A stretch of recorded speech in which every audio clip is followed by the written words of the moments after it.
کہ لوگوں کو خوشخبریاں سنائیں اور اللہ کے عذاب سے ڈرائیں، لوگوں کو خوشخبریاں سنائیں اور اللہ کے عذاب سے ڈرائیں کہ اے لوگو اگر یہ کرو گے تو اللہ نے تمہیں یہ چیزیں دی ہیں، اگر یہ کرو گے تو تمہارے عذاب کے لیے اللہ نے یہ چیزیں رکھی ہیں۔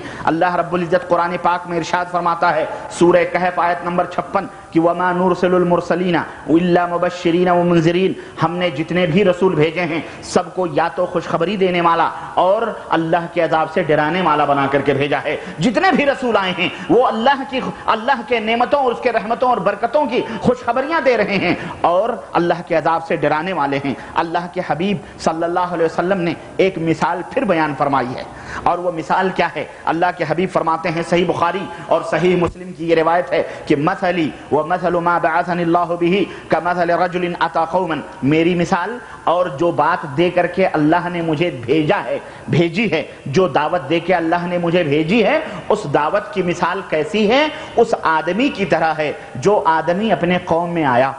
میری مثال اور جو بات اللہ نے مجھے دی ہے، دے کر کے بھیجی ہے، اس کی مثال اس آدمی کی طرح ہے جو آدمی ایک آدمی کی طرح ہے، وہ ایک آدمی اپنے قوم کی طرف آیا، فقال یا قوم انی رأیت الجیش بعینی، اس نے کہا اے میری قوم کے لوگوں، میں اپنی دونوں آنکھوں سے ایک لشکر دیکھ کے آ رہا ہوں، ایک لشکر دیکھ کے آ رہا ہوں، اسلحوں سے لیس، بالکل تیار ایک فوج کھڑی ہوئی ہے۔ وَإِنِّي أَنَا النَّذِيرُ الْعُرْيَانِ، اور میں تمہیں اس لشکر سے ڈرانے کے لیے آیا ہوں بالکل ننگا ہو کر کے۔ عربوں کے اندر یہ رواج تھا، جب کوئی خطرناک، کوئی بھیانک بات یا کوئی خوشخبری کی بات بتلانا ہوتی یا کوئی اہم بات اپنی قوم کو بتلانا ہوتی تو پورے کپڑے اتار کے کندھے پہ رکھ لیتے تھے، ننگے ہو جاتے تھے اور پہاڑی پہ کھڑے ہو کر کے چلانے لگتے تھے۔ تب پوری قوم اس کی طرف متوجہ ہوتی تھی، ارے یہ کیا کہہ رہا ہے، ننگا ہے، یہ ضرور کوئی اہم بات کہنے والا ہے۔ یہ عربوں کا ایک مزاج تھا، لیکن اسلام آنے کے بعد میں یہ مزاج ختم کر دیا گیا کیونکہ اس کے اندر بے حیائی تھی۔ اللہ کے حبیب فرماتے ہیں کہ وہ آدمی آیا اپنی قوم کے پاس اور اس نے کہا میں اپنی آنکھوں سے میں ایک بہت لشکر جرار دیکھ کر کے آ رہا ہوں اور میں تمہیں ننگا ڈرانے والا ہوں، بالکل ننگا دھڑنگا میں تمہیں آیا ہوں اس لشکر سے ڈرانے کے لیے۔ فَالنَّجَا اے لوگو پھر بچو اس لشکر جرار سے اور اپنی بستیاں چھوڑ کر کے بھاگو، ورنہ تمہیں صبح تک ہلاک کر دیا جائے گا۔ صبح ہوتے ہی تمہارے اوپر یہ لشکر حملہ آور ہوگا، یہ فوج ٹوٹے گی اور تمہاری ٹکا بوٹی اڑا دے گی، تمہاری بیوی بچوں سب کچھ قتل کر دیے جائیں گے، مال و دولت لوٹ لی جائیں گے۔ اللہ کے حبیب فرماتے میری مثال اس آدمی کی طرح ہے، فمن اطاعہ فَأَطَاعَهُ طَائِفَةٌ مِّن قَوْمِهِ فَأَدْلَجُوا وَانْطَلَقُوا عَلَى مَهْلِهِمْ فَنَجَوْا۔ اللہ کے حبیب فرماتے ہیں تو اس آدمی نے جو ڈرایا تھا لشکر سے، اس آدمی کی بات سن کر ایک قوم نے، ایک گروہ اور ایک جماعت نے راتوں رات بوریے بستر باندھے اور جو کچھ لینا دھونا تھا سب کچھ باندھ کے اپنے بیوی بچوں کو لے کر راتوں رات بستی چھوڑ کر کے نکل گئے۔ وہ بستی چھوڑ کر کے کسی اور طرف چلے گئے، فَنَجَوْا تو وہ نجات پا گئے۔ اور جن لوگوں نے اس کو جھٹلایا، جن لوگوں نے اس کی اطاعت نہیں کی، جن لوگ وَكَذَّبَهُ طَائِفَةٌ اور ایک جماعت نے انکار کیا، ارے نہیں کہاں جا رہے ہو اس کی باتوں پر، یہ تو ایسے ہی ہے، جنہوں نے انکار کیا وہ صبح تک کھراٹے لے کر کے سوتے رہے، اور جب صبح ہوئی، صبح ہوتے ہی وہ لشکر، وہ فوج ان کے اوپر ٹوٹ پڑی اور ان کے اینٹ سے اینٹ بجا دیے گئے اور وہ سارے کے سارے ہلاک و برباد ہو گئے۔ اللہ کے حبیب صلی اللہ علیہ وسلم فرماتے ہیں فَذَلِكَ مَثَلُ، یہی میری مثال ہے۔ دیکھو اللہ اکبر، میاں وہ مثال نہ بھی بیان کریں تو ان کی بات کیا کوئی انکار کر سکتا ہے؟ لیکن اپنی امت کے دماغ میں حقیقت کو بٹھانے کے لیے، اپنی امت کو حقیقت سے قریب کرنے کے لیے اور اپنی اطاعت و فرما برداری ان کے ذہن و دماغ میں راسخ کرنے کے لیے، جمانے کے لیے پیغمبر اسلام ہمیں اور تمہیں مثال بیان کر کے سمجھا رہے ہیں۔ آپ فرما رہے ہیں فَذَلِكَ مَثَلُ مَنْ أَطَاعَنِي فَاتَّبَعَ مَا جِئْتُ بِهِ، وہی مثال میری بھی ہے اے دنیا کے لوگوں، تو جو چیز میں لے کر کے آیا ہوں وہ میں تمہیں بتلا رہا ہوں، تو جس نے میری اطاعت کی اور میں جو بات بتلا رہا ہوں اس کی اتباع اور پیروی کی تو وہ نجات پا گیا. وَمَثَلُ مَنْ عَصَانِي وَكَذَّبَ بِمَا جِئْتُ بِهِ مِنَ الْحَقِّ.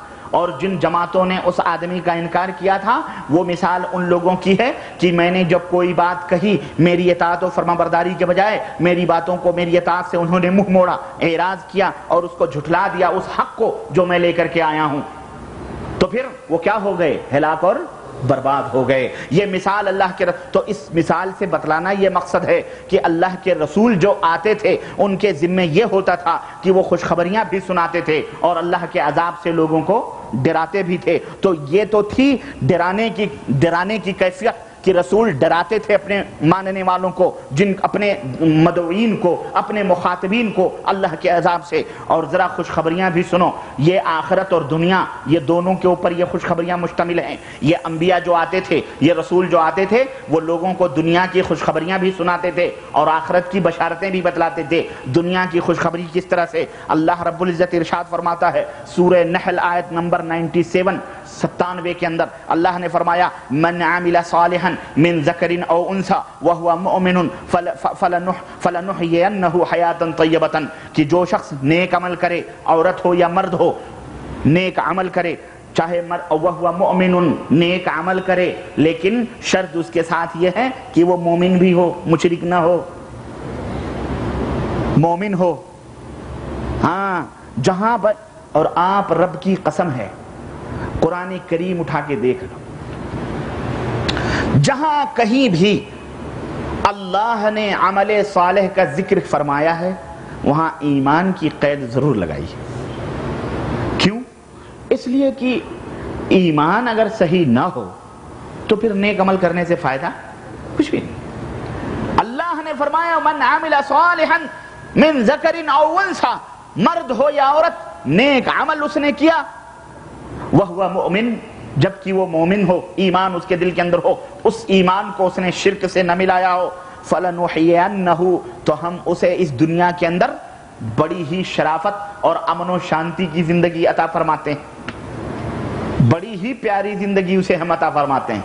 اللہ اکبر. مسلمانوں اپنے ارد گرد آنکھیں کھول کر کے دیکھو، دنیا کے اندر کہیں امن اور شانتی نہیں ہے. ہم اپنے ملک میں، اپنے دیش کے اندر اسی کے مٹی سے پیدا ہوئے، وہیں پیدا ہوئے، ہمارا خاندان، ہمارے آبا و اجداد وہیں پلے بڑھے، لیکن ہم اپنے ملک میں ہی میں اجنبی ہیں.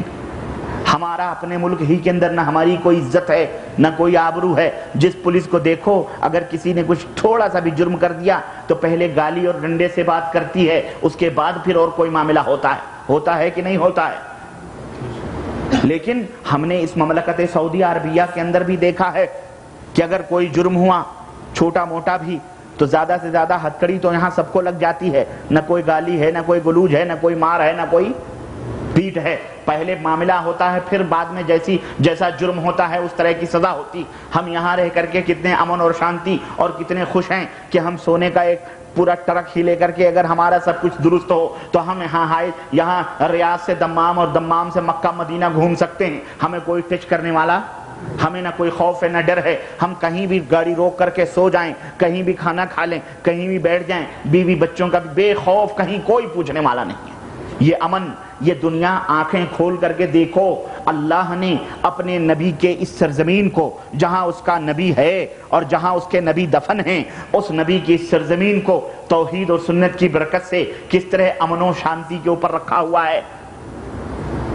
برائیاں ہر جگہ ہوتی ہیں، معاصی اور ذنوب ہر جگہ ہوتے ہیں، میں اس کو نہیں چھیڑتا، نہ کسی کے گھر میں جھانک کر کے، نہ میں جانتا ہوں کسی کے گھر میں جھانک کر کے. میں نے دیکھا ہے بہت سارے لوگ کہتے ہیں میاں یہاں تو بہت برائیاں بھی ہیں، ہم نے دیکھا نہیں ہے، نہ ہمیں حکم ہے کہ تم گھروں میں جھانک کر کے دیکھو. کوئی اللہ کوئی فرشتہ نہیں ہے، انسان ہی ہیں. لیکن یہ ہم ضرور جانتے ہیں کہ یہاں کوئی بھی دیوی دیوتا کی پوجا، کسی بھی مزار اور مندر کی پرستش، نہ کہیں جھنڈے اور علم شدے کی پوجا، نہ کہیں چلے پلے کی پوجا ہرگز موجود نہیں ہے. اللہ کا فضل یہ ہے کہ توحید کا جھنڈا لہرا رہا ہے مملکت سعودی عربیہ کے اندر. اور یہاں کے علماء، یہاں کے مشائخ کسی اختلافی مسئلے کی بات نہیں کرتے. رب کا قرآن ہے، نبی کریم صلی اللہ علیہ وسلم کا فرمان ہے، اگر تم بتلا دو سر جھکا دیتے ہیں. قطعاً یہ نہیں کہ تم فلانے شیخ کو مانو، فلانے حضرت کو مانو. شیخ کی بات بھی اگر قرآن و سنت کے خلاف ہے اسے بھی ماننے کا حکم اللہ اکبر. میرے عزیزو، یہ دنیا کا ایک ایسا مقدس گوشہ ہے، ایک ایسا اللہ نے یہ سرزمین رکھی ہے جو آج بھی یہ دعوت دے رہی ہے اپنے زبان حال سے. یہ مملکت یہ دعوت دے رہی ہے کہ اے دنیا کے لوگوں، اسی طرح تم بھی اپنے دستور اور اپنے نظام بدل لو، اور اپنے ملکوں کے اندر بنے ہوئے شرک کے مظاہر اور شعائر، جو بھی اللہ کے سوا غیروں کی پرستش اور پوجا ہوتی ہے، اس دنیا سے نیست و نابود کر دو. رب ذوالجلال کی قسم ہے، اللہ زمین اور آسمان کی برکتیں تمہارے اوپر نازل فرمائے گا. یہ دعوت ہے، لیکن حسد، ہٹ دھرمی، ضد، بغض، جلن، اس کی وجہ سے لوگوں کی آنکھیں نہیں کھلتی ہیں. شیطان نے پٹیاں لگا دی ہیں. لوگوں، یہ دعوت، اس خرافات کرنے والے اور اس طرح کی بدگمانیاں پھیلانے والے، یہ نہ اللہ کے دوست ہیں، نہ رسول کے دوست ہیں، یہ نہ مومنین کے دوست ہیں، بلکہ یہ تینوں کے دشمن ہیں. ایسے دشمنوں کو اپنا دوست ہرگز ہرگز نہ بناؤ، نہ ان کی باتوں کے اوپر کبھی لبیک کہو. عرض کرنے کا مطلب یہ ہے، تو اس طرح سے ہم انہیں حیات طیبہ عطا فرمائیں گے، ہم انہیں امن و سکون کی زندگی عطا فرمائیں گے، پیاری زندگی عطا فرمائیں گے. آپ کے گھر میں دولت موجود ہے، گاڑی موجود ہے، بندوق موجود ہے، سب کچھ موجود ہے، لیکن آپ اپنے ملک میں بے خوف نہیں سو سکتے. ڈر لگا رہتا ہے، 4 لٹیرے آئے، 4 ڈاکو آئے، کس کو کب کس کو مار دیا کچھ پتہ نہیں. آپ کی بندوق دھری کی دھری رہی، آپ کے سینے پہ پستول رکھ کر آپ کی گھڑی چھین لی، آپ کے سامان چھین لیے، آپ کی بیوی اٹھا لے گئے، بچی اٹھا لے گئے. سب کچھ خطرے میں اور داؤں میں پڑا رہتا ہے کہ نہیں پڑا رہتا ہے؟ ہمیں امن اور سکون نہیں ہے، تو مال و دولت سے امن اور سکون بھی نہیں آتا ہے. یاد رکھو، مال و دولت بہت آدمی کے پاس ہوتا ہے، لیکن امن اور سکون نہ ہو تو بیکار ہے، بیکار ہے. لیکن خشک روٹی کھا کر اگر کسی جان کی امان ہے تو کسی فٹ پاتھ پہ بھی، کسی صحرا اور جنگل میں بھی گاڑی روک کر یا بیل گاڑی روک کر یا چٹائی بچھا کر سو گئے تو تم آرام اور سکون کی نیند سو گے کہ نہیں سو گے؟ بولو. اور 1000 روپے رکھ کر، پستول سب کچھ رکھ کر اور نیند نہ آئے تو فائدہ کچھ؟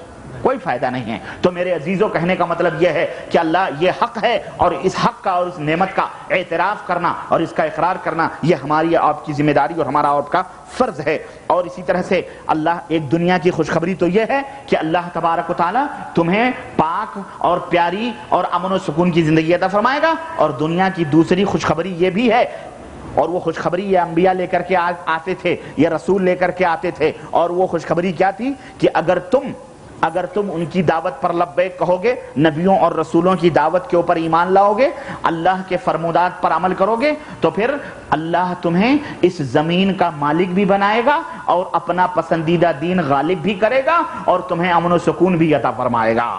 حکومت اور سلطنت اور ملک اور وطن کے خزانے، تم اس کے مالک بن جاؤ گے. اللہ وحدہ لا شریک نے ارشاد فرمایا، سورہ نور آیت نمبر 55، وعد اللہ الذین آمنوا منکم وعملوا الصالحات لیستخلفنہم فی الارض کما استخلف الذین من قبلہم وليمكنن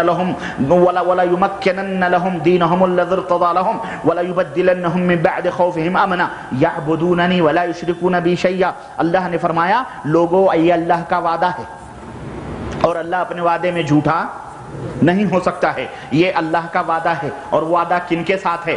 الذین آمنوا منکم، جو تم میں سے ایمان لائے، وَعْمِلُوا الصَّالِحَاتِ، دیکھیں ایمان کا تذکرہ ہے اور عمل کا بھی ساتھ ساتھ ذکر کیا جا رہا ہے. وَعْمِلُوا الصَّالِحَاتِ، تم میں سے جو کوئی ایمان لے آئیں اور نیک عمل کریں، اللہ فرماتا ہے ہم انہیں اس زمین کا مالک بنا دیں گے. اللہ اکبر. زمین کی حکومت ہم انہیں دے دیں گے، زمین کی چابی ہم انہیں عطا فرما دیں گے، اس زمین کا ہم انہیں خلیفہ بنا دیں گے. کما استخلف الذین من قبلہم، جیسے کہ ان سے پہلے لوگوں کو ہم نے یہ زمین کی وراثتیں دی ہیں، زمین کا خلیفہ ہم نے بنایا ہے، زمین کا حکمراں، زمین کا بادشاہ ہم نے ان کو بنایا ہے. وَلَيُمَكِّنَنَّ لَهُمْ دِينَهُمُ الَّذِي ارْتَضَىٰ لَهُمْ، اللہ فرماتا ہے یہی نہیں کہ ملک کی چابی تمہارے ہاتھوں میں مل جائے گی، وطن تمہارے قبضے میں آ جائے گا، حکمرانی تمہاری ہوگی، سلطنت اور بادشاہت تمہیں ملے گی. صرف یہی نہیں ہوگا، بلکہ اللہ فرماتا ہے ہم اپنا پسندیدہ دین بھی اس ملک کے اوپر غالب کر دیں گے.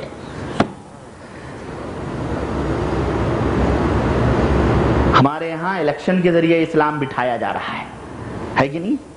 انتخاب میں ہم آئیں گے تو اسلام لائیں گے. بیٹا، ناک رگڑ رگڑ کے مر جاؤ گے، اللہ تمہیں اس زمین کا مالک نہیں بنائے گا.